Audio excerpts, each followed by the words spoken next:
Imagine you are standing in a forest. There are no grocery stores, no labels, no phone to search, no doctor to call. You are hungry, very hungry, and everywhere around you there are plants, berries, mushrooms, roots. Some of them will fill your belly and give you energy. Some of them will make you feel sick for days. And some of them will kill you before the sun goes down. Now imagine you have to figure out which is which, with no book, no teacher, no warning signs, just your body, your senses, and your memory. This was the reality for every human being who ever lived before the last few thousand years. And somehow, against all the odds, they figured it out. They fed themselves. They fed their children. They survived through ice ages and droughts and complete darkness. They learned which plants healed fevers and which ones stopped bleeding and which ones needed to be cooked or soaked or crushed before they were safe to eat. They built a library of knowledge so large and so detailed that modern scientists are still trying to understand it. And here is the part that should stop you in your tracks. They did all of this without writing a single word. Not one recipe, not one warning label, not one medical textbook. The knowledge existed entirely inside human minds and human voices, passed from parent to child, from elder to apprentice, from one fire circle to the next, across thousands and thousands of years. How is that even possible? How do you learn that a particular mushroom is safe to eat in small amounts but deadly in large ones? How do you figure out that a root is poisonous raw but perfectly fine once you roast it for an hour? How do you know that the bright red berries on that bush are fine for birds but will cause convulsions in a 2-year-old child? The answer is both humbling and astonishing.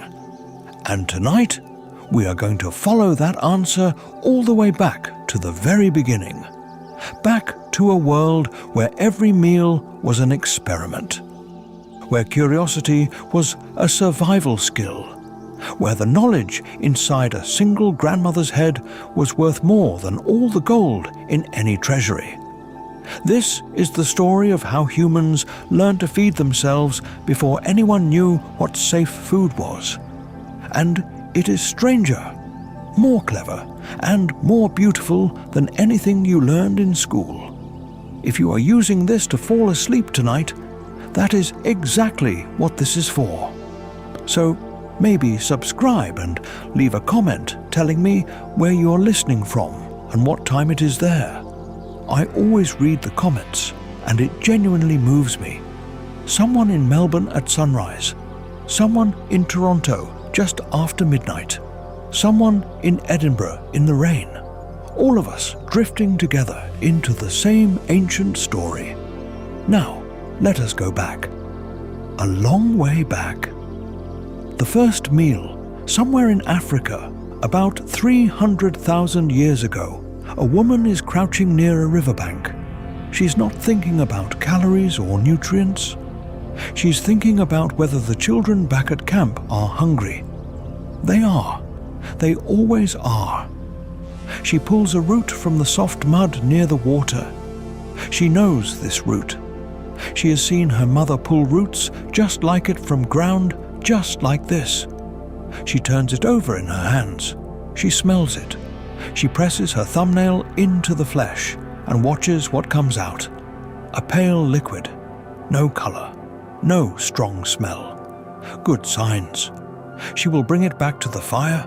She will roast it in the coals until the outside is charred and the inside is soft. Then everyone will eat. She does not know the word carbohydrate. She does not know about starches or sugars or vitamins. But she knows this root, and that knowing is enough. This is where the story of safe food begins. Not in a laboratory, not in a university, not with a scientific method or a controlled experiment. It begins with a woman near a river using knowledge passed down through generations, trusting her senses and trusting the patterns she has learned to recognize. The oldest fossils of our species, Homo sapiens, date back roughly 300,000 years. But the hominins who came before us were eating plants and roots and animals for millions of years before that. By the time fully modern humans appeared on the scene, there was already an enormous base of knowledge about food. What was safe, what was not, what needed preparation, what could be eaten raw. That knowledge was not written anywhere, but it was everywhere. It was in how mothers taught their daughters to identify plants. It was in the stories told around fires at night. It was in the scars on a person's arm from the time they touched the wrong leaves. It was in the grave of the child who ate the wrong berries 2 winters ago. Memory is a powerful teacher, and survival makes the lessons stick. Think about what this means. The basic food knowledge that most of us take completely for granted was assembled over millions of years of trial and error. Someone, at some point in prehistory, was the first person to eat a fig. Someone was the first person to eat a crab. Someone was the first person to roast a tuber over a fire and discover that it tasted completely different cooked than raw. That someone did not know they were making a discovery. They were just hungry and curious. And those two things together drove the greatest feat of scientific research in the history of our species. The body as laboratory. Here is something that surprises most people. The human body is incredibly good at detecting poison. Not perfectly good, but remarkably good. And ancient humans relied on this ability far more than we do today. Start with taste. Bitterness is one of the strongest signals in the human tongue. We have around 25 different taste receptors specifically dedicated to detecting bitter compounds. That is far more than we have for any other flavor. Why? Because most plant toxins are bitter. The same chemicals that a plant produces to protect itself from being eaten, the alkaloids and tannins and glycosides, these compounds taste bitter to us. Our tongue evolved over millions of years to say, wait, stop, spit this out, before we even swallow. Watch a small child encounter something bitter for the first time. The face they make, the immediate pulling back, the refusal to swallow. That reaction is not learned. It is not taught. It is ancient. It is a survival reflex so deep in our biology that we carry it from before we could even speak as a species. Smell is equally powerful. The human nose can detect certain toxic compounds at incredibly low concentrations. We smell rot because rot can carry dangerous bacteria. We smell the distinctive sharpness of certain alkaloids. We smell the strange sweetness of certain fungi that can be deadly. Our noses were doing chemistry long before chemistry was invented. And then there is feel, the burning sensation in the mouth from some plants, the numbing that certain toxins cause on the tongue, the way some compounds make the throat tighten immediately. Ancient humans used all of these signals constantly and consciously, tasting a tiny amount of something new and then waiting, watching what happened. Did the throat tighten? Did the stomach clench? Did the head swim? These were all important pieces of information. There is a technique that survived into recent history among many indigenous peoples around the world. It is sometimes called the sample test. When encountering a completely unfamiliar plant, you do not eat it.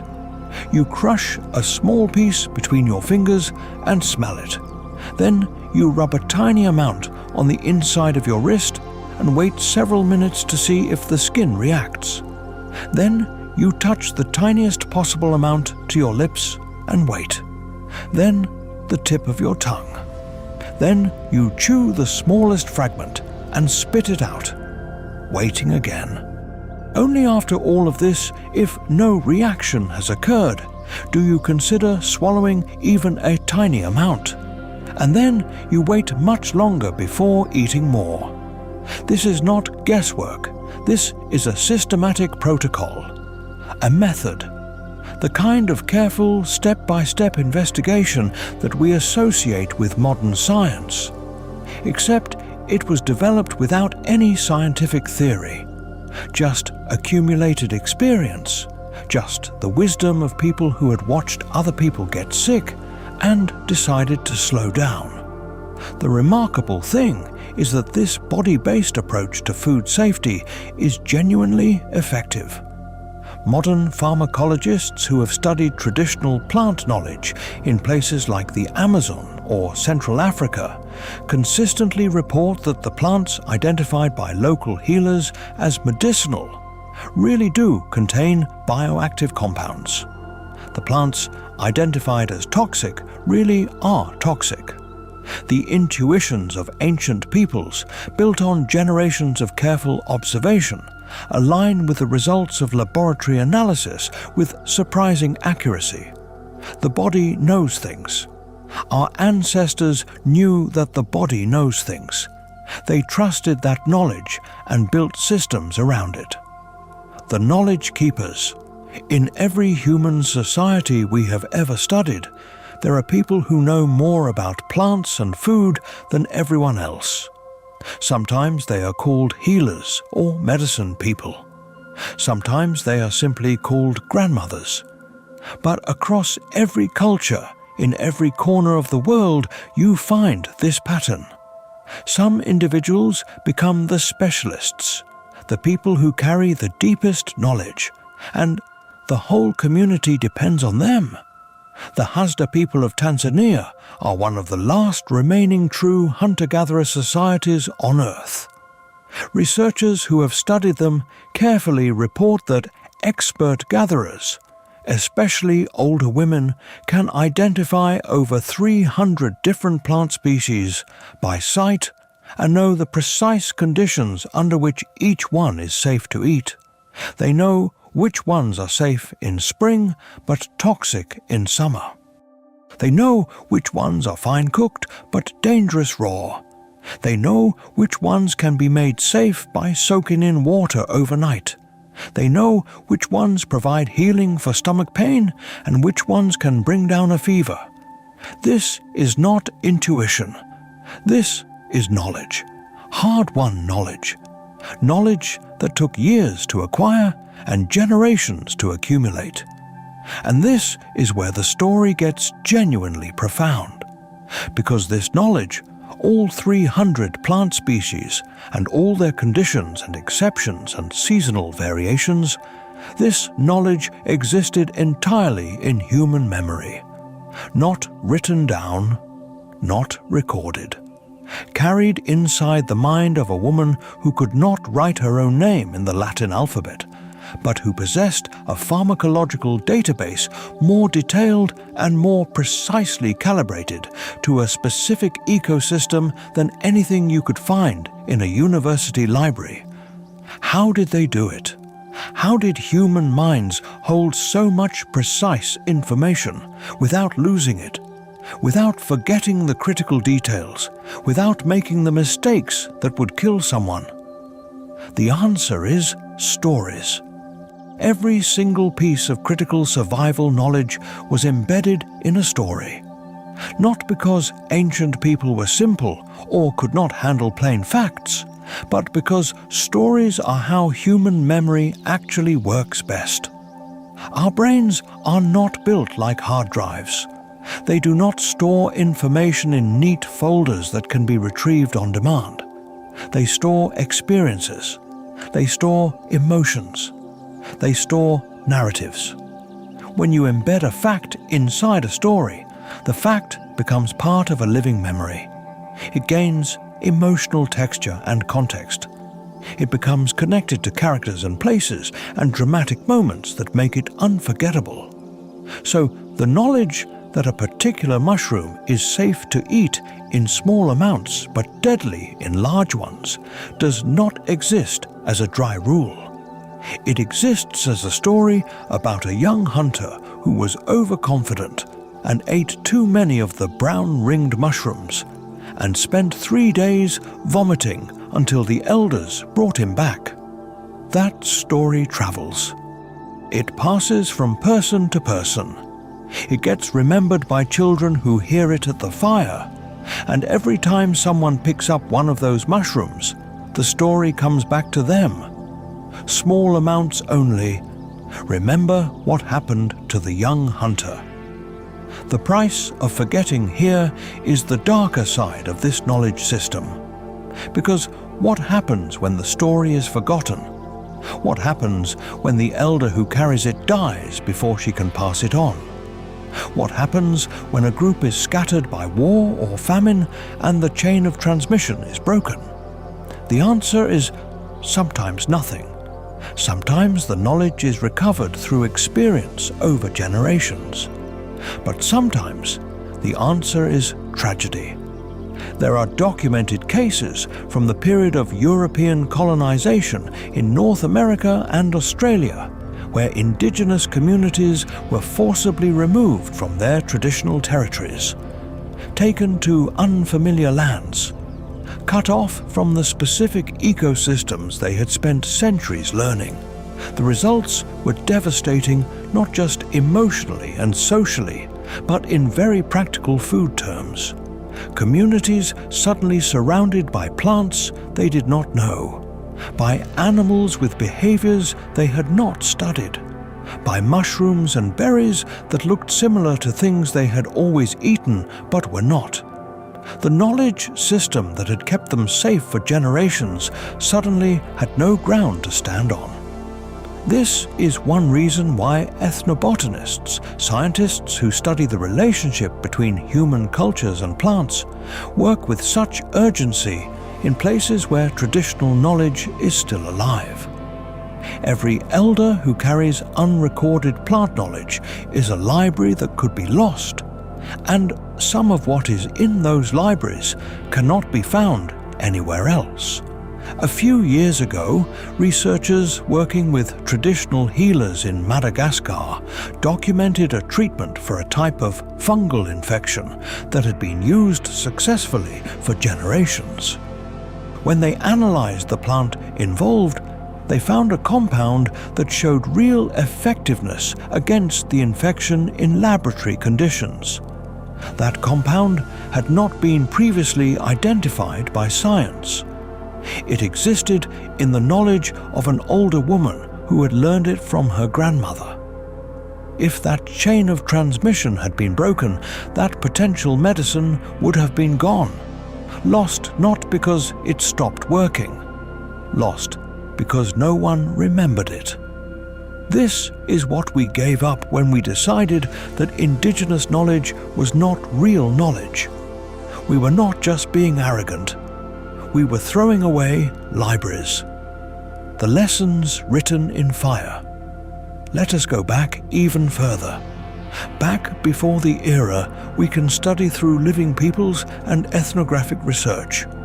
Back to a time when the central challenge of every human group was simply this. We do not know if this is safe, but we need to eat. What do? The discovery of fire changed everything. And I mean that not in the dramatic way people usually say it, where fire changed everything because it kept predators away or provided warmth. Those things are true. But fire changed food knowledge in a way that was equally revolutionary. Cooking does something remarkable to toxic plants. Many of the compounds that make raw plants dangerous are broken down by heat. Lectins, which can cause severe digestive problems, are destroyed by boiling. Cyanogenic glycosides, which release cyanide when eaten, are reduced significantly by cooking. Oxalic acid, which can cause kidney damage in large amounts, becomes far less concentrated when food is cooked and the cooking water is discarded. Saponins, which are found in many raw legumes and can damage red blood cells, are neutralized by heat. The humans who discovered fire did not know any of this. They did not have the vocabulary. They did not have the conceptual framework. But they discovered through experience over and over again that things which were dangerous raw became safe when cooked. That a root which made your mouth burn and your stomach cramp when eaten directly from the ground became perfectly pleasant after an hour in the coals. That seeds which passed straight through the body, undigested, became a rich source of energy when ground on a stone and then heated.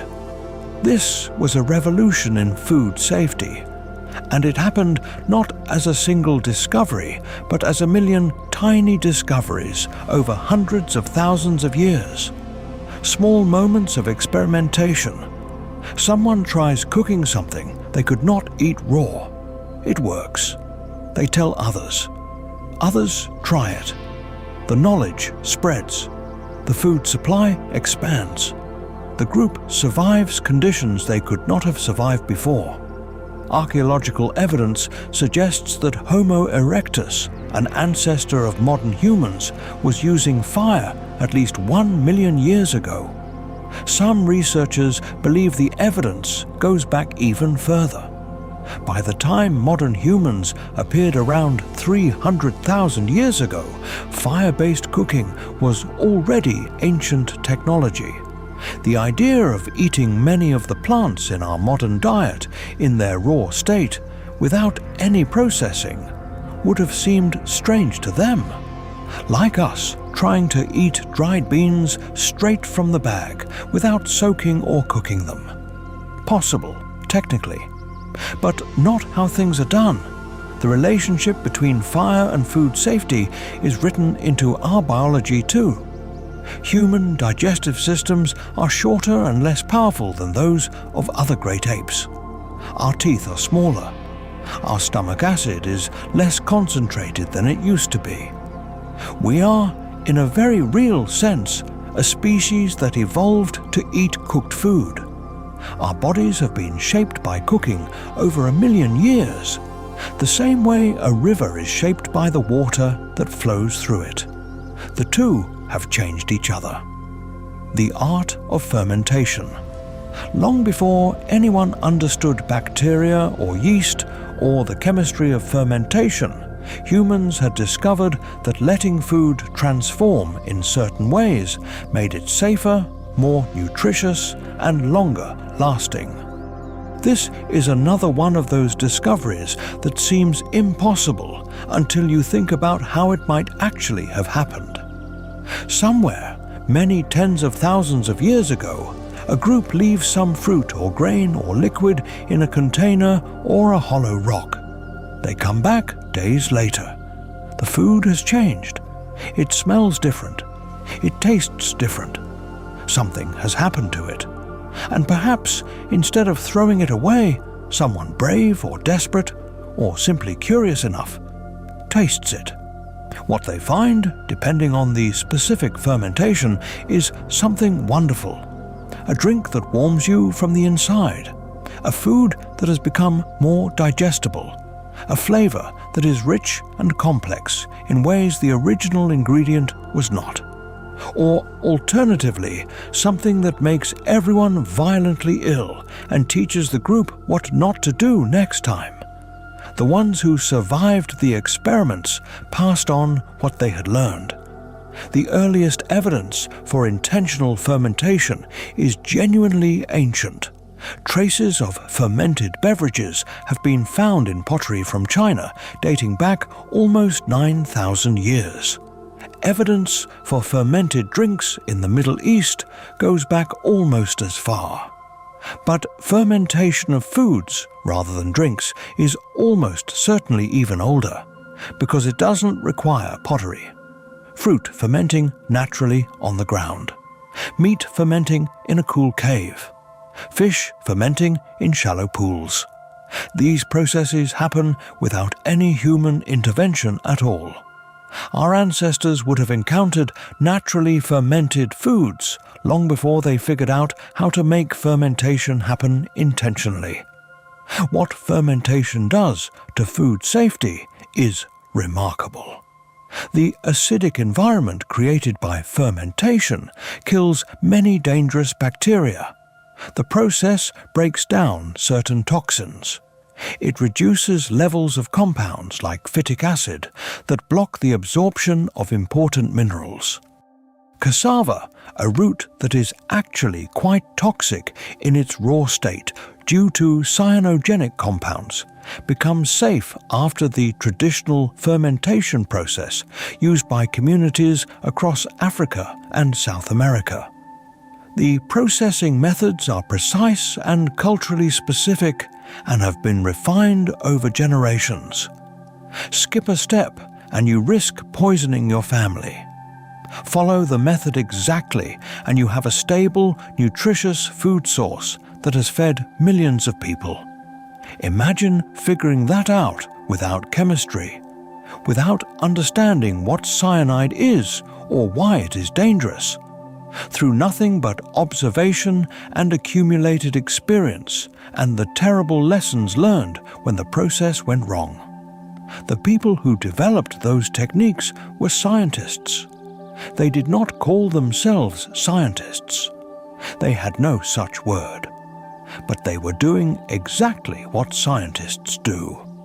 They were observing, testing, recording results in the only medium available to them and refining their methods over time. The grandmother effect. In most of the natural world, animals stop reproducing when they're old. A chimpanzee female loses fertility and then, not long after, dies. Nature has little use for individuals who can no longer produce offspring. Why would evolution maintain a long post-reproductive period? It costs energy to keep a body alive. What is the return? The answer, scientists now believe, is knowledge. This theory is called the grandmother hypothesis. It was proposed by evolutionary biologist Kristen Hawkes in the 1990s and has since gathered a great deal of supporting evidence. The idea is this: human grandmothers survive long past their own reproductive years because they provide enormous survival benefits to their grandchildren. By gathering food, processing it safely, caring for young children while parents go out to gather and hunt, and especially by carrying and transmitting the accumulated knowledge of a lifetime, grandmothers allow their grandchildren to survive at higher rates than children who lose access to that wisdom. In terms of food safety specifically, the grandmother effect is profound. An older woman in a hunter-gatherer community has spent 40 or 50 years learning her local ecosystem. She has seen multiple droughts and floods and seasons of abundance. She knows which plants fail in dry years. She knows which resources become more important when the usual foods are scarce. She knows what happens when you eat the wrong thing, and she knows exactly what the wrong thing looks like in every season and every stage of growth. She's a walking, breathing encyclopedia of food safety, and she is teaching her grandchildren simply by being around them every day. The evidence from contemporary hunter-gatherer societies is compelling. Studies of the Hasda in Tanzania and the Ashe in Paraguay and other groups consistently show that grandmothers significantly boost the growth and survival of their grandchildren. The effect is strongest in times of food scarcity. When food is plentiful, almost anyone can feed children well enough. When food is scarce, the difference between a grandmother's knowledge and the absence of that knowledge can be the difference between life and death. This is why humans live so long after the end of their reproductive period. not as some accident of modern medicine prolonging lives that nature intended to be short. Long post-reproductive survival is part of our evolutionary heritage. The grandmother is not extra. She is essential. The dark experiments. We have been talking about how ancient humans figured out what was safe, but we should also be honest about the other side of that story. The experiments that failed, the meals that killed, the knowledge that was earned at terrible cost. The question of how our ancestors first identified truly deadly plants is one that archaeologists and anthropologists approach with uncomfortable honesty. The answer is obvious but sobering. Someone ate them. Someone suffered. Someone died. And the people who watched it happen remembered what they had seen.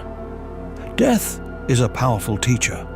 When a child eats bright red berries and becomes deathly ill, the entire community learns from that moment. The berries are associated with the illness. The association is communicated. The story is told. The warning is embedded in memory through the emotional weight of grief and fear. Those particular bright red berries on that kind of bush, in that part of the forest. Never again. Archaeological evidence sometimes shows us the traces of these experiments. Skeletal remains with signs of particular mineral deficiencies tell us about groups who went through periods when their food supply changed suddenly and their knowledge could not keep up. Analysis of ancient coprolites, fossilized human feces, sometimes shows the presence of parasites or pathogens associated with certain food sources, evidence that groups were still learning which preparation methods were necessary. And there are the accounts preserved in oral traditions that survived long enough to be written down, of catastrophic events where communities lost significant numbers of people due to food-related illness or poisoning. These events were not just tragedies, they were lessons at a terrible price. After such an event, the knowledge of what had caused the harm was treated with the deepest seriousness. It became part of the culture, part of the law in a pre-legal sense. There are things we do not eat. There are ways we prepare things. There are reasons. The reasons are ancient, and the cost of forgetting them is written in the graves of those who came before. This is one reason why food taboos in traditional cultures are so often absolute. Not, we prefer not to eat this. Not, eating this is considered impolite. But we do not eat this.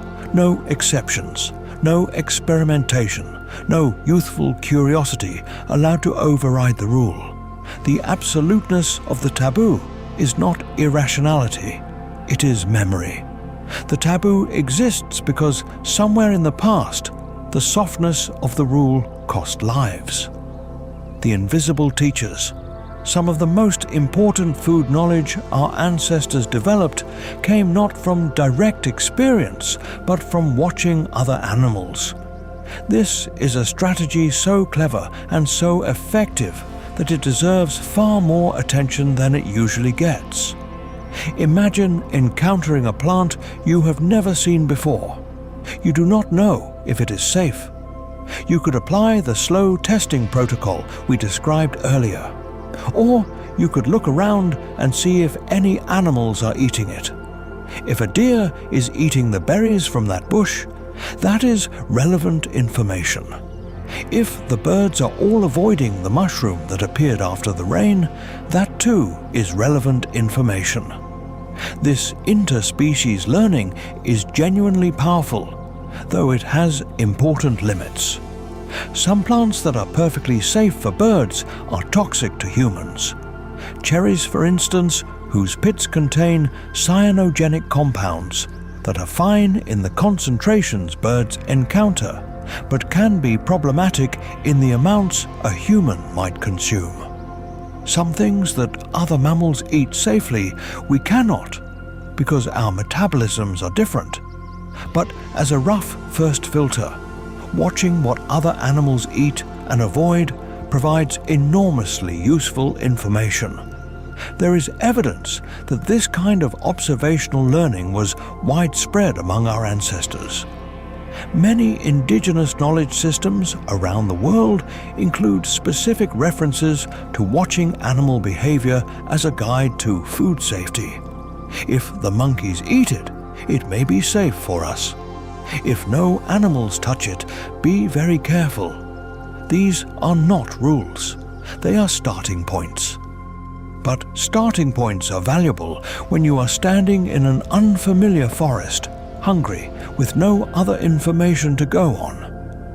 Some researchers have proposed that this is also part of the explanation for how humans first discovered medicinal plants. Animals self-medicate. It has been documented in chimpanzees who eat specific plants when they have intestinal parasites, plants that humans also use medicinally. It has been documented in birds and bears and numerous other species. Watching sick animals seek out specific plants and recover could have guided early humans toward their first pharmacological discoveries. We do not know for certain, but the pattern is there, and it fits everything we know about how ancient peoples gathered knowledge. The power of patience. Here is something that modern life has made it very difficult for most of us to understand. Ancient humans were extraordinarily patient learners. We live in a world of instant information. If we want to know whether something is safe, we can find out in seconds. We have no experience of having to figure things out slowly, over time, through repeated observation, over years, or even generations. But that is exactly how food safety knowledge was built, not in moments, over lifetimes, and over many lifetimes strung together. Consider the knowledge required to prepare acorns safely. Raw acorns contain high levels of tannins, which are bitter and astringent, and can cause digestive problems in significant quantities. To make them edible and pleasant, you need to remove the tannins. The traditional method, used across many different cultures in North America, Europe, and Asia, involves grinding the acorns into flour and then soaking or rinsing the flour repeatedly with water until the bitterness is gone. The entire process can take hours or even days. The end result is a nutritious flour that was a major food source for many indigenous peoples. How do you discover that process? You do not discover it in an afternoon. You discover it over years, perhaps generations. Someone notices that acorns left in a stream for several days taste less bitter. Someone else experiments with grinding them first and then soaking them. Someone tries different lengths of soaking time, different temperatures of water, different volumes of water relative to flour. Over time, through accumulated small experiments and shared observations, the optimal method is worked out, and then it is taught, and taught again and again, until it is simply what you do with acorns, until no one even remembers that there was ever a time when people did not know how to do it. This same slow, patient process of discovery applied to hundreds of other foods. Wild grains that needed to be parched before grinding to improve both flavor and digestibility. Bitter roots that became sweet when dried slowly. Shellfish that needed to be harvested only at certain times of year to avoid the toxins they accumulate during harmful algal blooms. Every piece of this knowledge took time. Long, patient, generations-spanning time. When seasons were teachers, one of the most important dimensions of food knowledge in the prehistoric world was time. Not just which plants were safe, but when. The same plant could be nourishing in spring and toxic in summer. The same mushroom could be edible in small amounts early in its growth and dangerous when fully mature. Getting the timing wrong was not just a matter of missing out on good food. It could be fatal. Ancient peoples became extraordinarily precise timekeepers, not with clocks or calendars, with the natural world. They knew when certain plants appeared by watching for other signs that always coincided with them. When the particular birds arrived, the specific edible shoots would be emerging. When the certain trees flowered, the roots of a specific plant would be at their peak nutritional value. When the rains came after the dry season, certain mushrooms would appear in specific places, but only for a narrow window of time. This kind of ecological timing knowledge is sometimes called the phenological calendar. Phenology is the science of cyclical natural phenomena, the timing of plant flowering and fruiting, the migration of birds and fish, the seasonal behavior of animals. And ancient peoples were expert phenologists, even though they had no such word. Archaeoastronomers, scientists who study the astronomical knowledge of ancient peoples, have found evidence that many cultures tracked the movements of stars specifically in order to predict these food-related seasonal events. The appearance of the Pleiades star cluster above the horizon was used in many cultures as a signal that certain plants would soon be available, or that certain animals would be returning from migration. Star knowledge and food knowledge were the same knowledge. They were part of the same integrated understanding of how the natural world worked and how to align human activity with its rhythms. When your next meal depends on being in the right place at the right time, you develop extraordinary attention to time. You notice things. You remember them. You pass them on. The body that remembers. We have been talking about knowledge as something that exists in minds and voices and stories. But some of the most important food safety knowledge that our ancestors possessed lives in a place even deeper than memory. It lives in the body itself. Our taste preferences are not random. They are the result of millions of years of evolutionary selection pressure based on what was safe to eat and what was not. The fact that almost all humans find sweet tastes pleasant and bitter tastes unpleasant is not a coincidence. Sweet usually means ripe fruit or natural sugars, energy, nutrition, safe. Bitter often means alkaloids and other plant defensive compounds.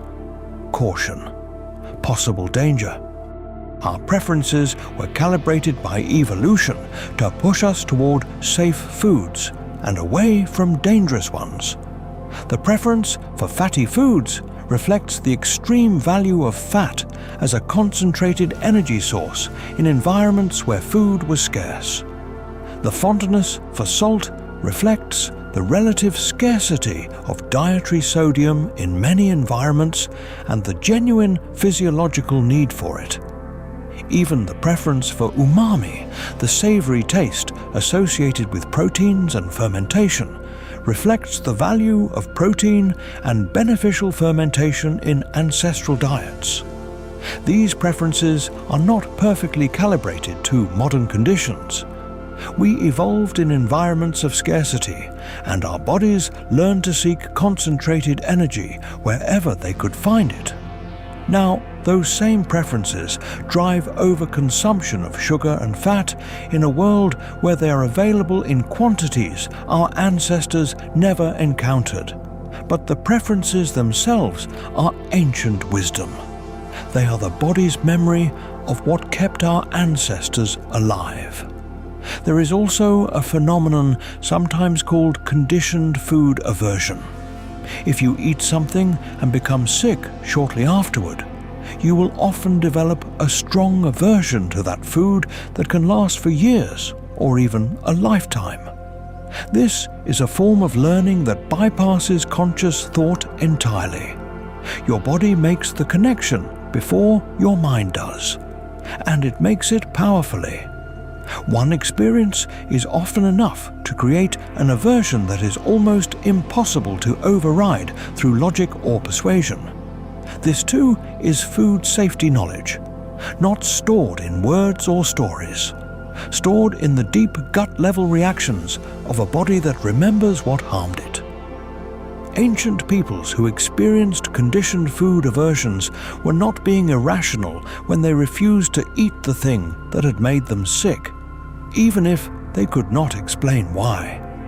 They were listening to knowledge their body held at a level below language. The social network of safety. No single person, no matter how knowledgeable, could know everything that needed to be known about food safety in a complex environment. The answer to this limitation was social. It always has been. Human beings are the most intensely social species on Earth. And one of the deepest reasons for this sociality is the sharing of knowledge. In small groups of 20 to 50 people, as most of our ancestors lived, you had access to the accumulated experience of everyone in your group, plus, through regular contact, much of the accumulated experience of neighboring groups as well. When groups met at seasonal gatherings, which we have strong evidence for across many prehistoric cultures, information traveled. The trade that happened at these gatherings was not only of physical goods, flint for shells, ochre for dried meat. It was also of knowledge. What is safe to eat in the valley to the north that you have never visited? What time of year do the fish run in the river that flows through your territory? Which mushrooms in this region are dangerous and which are not? This kind of information exchange was as valuable as any physical trade good, more valuable in many cases. The social dimension of food knowledge also provided error correction. If one person in a group believed that a particular plant was safe when it was not, the other members of the group might have different information. The disagreement would prompt caution. In a world where the cost of being wrong was death, caution was always the preferred default. You ate the unfamiliar thing only after it had been confirmed safe by multiple sources, ideally by people who had eaten it many times without harm. This social cross-checking is visible in how traditional plant knowledge is transmitted in contemporary indigenous communities. Claims about the safety or medicinal properties of plants are not accepted on the basis of a single person's word. They are verified by the experience of multiple people over time. The community as a whole acts as a kind of peer review system, maintaining the quality and accuracy of its knowledge base through collective scrutiny. Science did not invent this system. Science inherited it. What the plants knew. Here is a thought that can shift the way you see the world around you. The plants were not passive participants in this story. They were active ones. And in a certain sense, they were teaching us all along. Every plant that is toxic produced its toxins for a reason, not to harm us specifically. We are far too recent for that. The plants evolved their chemical defenses millions of years before the first humans walked the earth. They were defending themselves against insects, fungi, bacteria, and grazing animals. The fact that some of their defensive compounds also affect us is incidental. We are not the intended target. But here is what is remarkable. The same chemical complexity that makes some plants dangerous also makes them medicinally useful. The alkaloids and terpenes and flavonoids and glycosides that plants produce in their own defense are biologically active in the human body. In small doses or specific preparations, they affect pain, inflammation, infection, digestion, circulation. The very things that make plants dangerous are also, when properly understood and properly used, the things that make them healing. Our ancestors figured this out. They discovered that plants which were too toxic to eat in their raw state could, in very small controlled amounts, treat specific illnesses. They discovered that the bitter compound in willow bark that made it unpleasant to chew in large quantities would, in small, carefully managed doses, reduce fever and ease pain. They discovered that the fungal compounds that grew on spoiled grain, the ergot that we now know is related to the chemical precursor of LSD, had properties that could be useful in childbirth in precisely controlled doses and deadly in larger ones. They were doing pharmacology, imprecise pharmacology, dangerous pharmacology sometimes, but pharmacology nonetheless. The modern pharmaceutical industry is, in a very real sense, built on the foundation of this ancient knowledge. Roughly a quarter of all prescription drugs in use today are derived from or inspired by compounds first identified in plants used in traditional medicine. When researchers go looking for new drugs, they often start by asking what plants have traditional healers been using to treat conditions like this. The answer is almost always a starting point, not an ending point. But it is a starting point that works far more often than chance would predict, because the plants were teaching us all along, and some of us were paying very close attention. The moment knowledge became culture. At some point in the long story of human food knowledge, something extraordinary happened. The knowledge stopped being just practical. It became meaningful. It became sacred. It became wrapped in story and ceremony and identity in ways that made it far more powerful and far more durable than any purely practical system could be. This is where food taboos come from. We tend to think of dietary restrictions in terms of religion or arbitrary cultural rules. But looked at through the lens of food safety history, many of them make an entirely different kind of sense.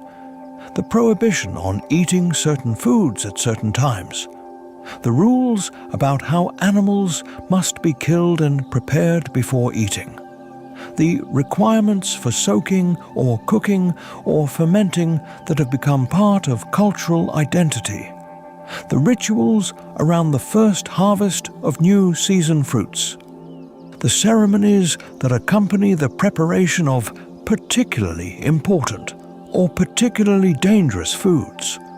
All of these practices have practical roots. They encode knowledge in cultural form. They make the rules of safe food preparation into something that no one would think to break, because breaking them would be not just unwise, but culturally transgressive. Wrong in a deep sense. This is one of the things culture does at its best. It preserves survival critical knowledge in forms that can resist the erosion of time and the natural forgetting of individual minds. The rule is no longer just, don't eat this. It is, this is forbidden. This is sacred law. This has been handed down from the ancestors. The emotional weight of cultural identity makes the rule far more durable than any practical argument alone ever could.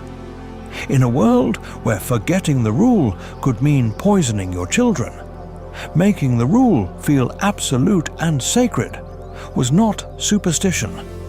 It was wisdom. The modern mirror. You are lying in bed right now in a world almost incomprehensibly different from the world of our ancestors. You have access to more information about food safety in a single internet search than any ancient person could accumulate in a lifetime of careful observation. You can test your food for allergens. You can read nutritional labels.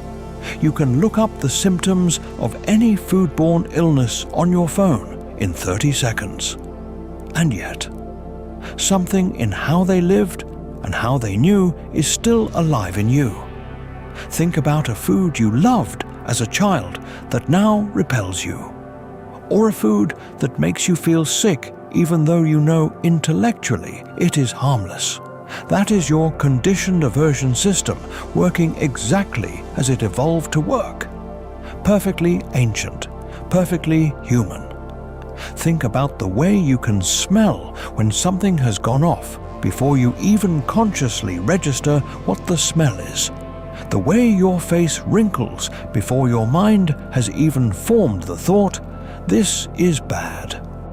That is your body's food safety system, unmodified by 10,000 years of civilization, still running its ancient protocols. Think about the food knowledge your own family carries, the specific way your grandmother made a particular dish, the warning not to eat this certain thing in a certain condition, the method of preparation that seems arbitrary until you think about why someone might have first worked it out. You are part of a knowledge transmission chain that goes back thousands of years, most of it invisible to you. But there, the people who built this knowledge system did not have our advantages. They could not afford our casualness about food. Every meal was a question. Every new food source was a small act of bravery. Every generation that passed on what it had learned was contributing to a library that grew, slowly and painfully, over hundreds of thousands of years. And that library fed us. It kept us alive. It carried us through ice ages and droughts and the complete dissolution and reconstruction of entire ecosystems. It was the foundation on which every later human achievement was built. Without it, there is no agriculture. Without agriculture, there are no cities. Without cities, there is no writing, no philosophy, no art, no science. Without the patient, painful, generation by generation construction of food knowledge in the prehistoric world, none of what followed is possible. The next time you eat something, anything, and feel perfectly safe eating it without thinking about whether it might harm you, take one moment to remember that the safety you feel is not a given.